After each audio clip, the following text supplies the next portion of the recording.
Hi, welcome to Erin's World Famous. I'm Erin, and on today's episode, we're going to be making 3 delicious compound butters. Here's the list of ingredients you'll need to make today's recipe. For the full recipe, please check out the description below. For those of you who aren't sure what a compound butter is, you can take any amount of ingredients and mix it into a stick of softened room temperature butter, and it'll make a compound butter. It's great for flavoring dishes on top of steaks, in rice, in pastas, and just even on a piece of crusty bread. We're gonna start off with our first compound butter, which is a garlic herb butter. So take your first stick of softened butter, put it in a bowl, put in a couple of cloves of minced garlic right on top.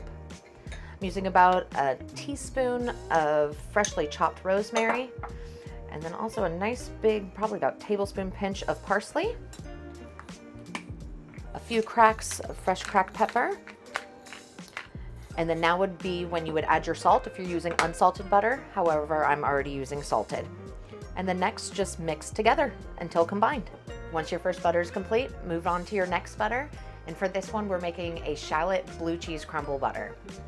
I diced up 1 small shallot.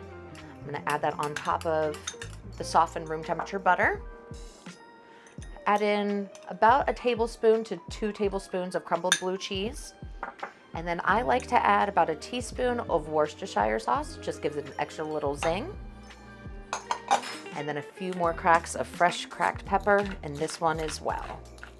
And then mix until combined.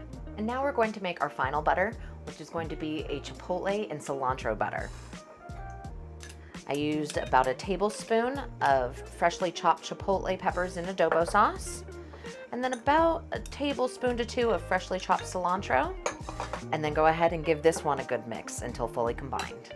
Once you've completed mixing all of your compound butters, you're going to want to refrigerate them, but first you're going to want to shape them into stick form.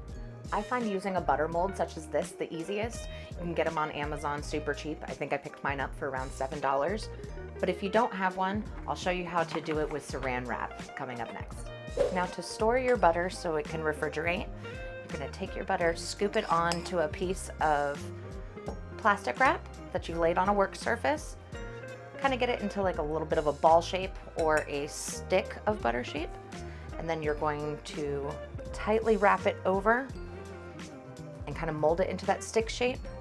Roll it until completely wrapped, and then take the ends and roll it on your counter until you get it nice and tight, and then pop it in your fridge until ready to use. While it's not absolutely necessary to refrigerate the compound butter, I recommend it for at least an hour because it kind of helps meld the flavors together. And then you can cut them into discs to put them on top of steaks. That's what I like to use the blue cheese butter one for, or this chipotle cilantro butter one's really good on fajitas or grilled chicken. And here you have 3 delicious compound butters. Compound butter is one of the most forgiving recipes you can make. You can switch it out for any ingredients you prefer and can use it in many different recipes.